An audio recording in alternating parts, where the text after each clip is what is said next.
এখানে পরপর দেখো অনেকগুলো মাড হাউস আছে। এই মাড হাউসেরও অনেকগুলো ক্যাটেগরিজ আছে। তো আমি আগেই বলেছি যারা যারা আসবে তোমরা একটু ইনফরমেশন নিয়ে এসো। আর এখানে গাছটা দেখলে কতটা হাওয়া দিচ্ছে। আর এখানে একটা বাচ্চাদের প্লেগ্রাউন্ড রয়েছে, কত সুন্দর করে সাজিয়েছে জাস্ট গার্ডেনটা একবার দেখো, এত কালারফুল লাগছে দেখতে কি বলবো।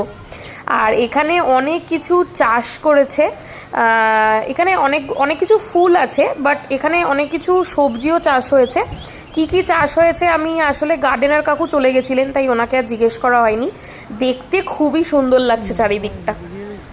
তো আমরা বেকারি থেকে নিয়ে নিয়েছি এই পেস্তা কুলফিটা, আর একটা নিয়েছি হচ্ছে মিক্সড ফ্রুট মাফিন, যেটা খেতে ছিল জাস্ট দুর্দান্ত, আর একটা স্প্রাইটের বটল।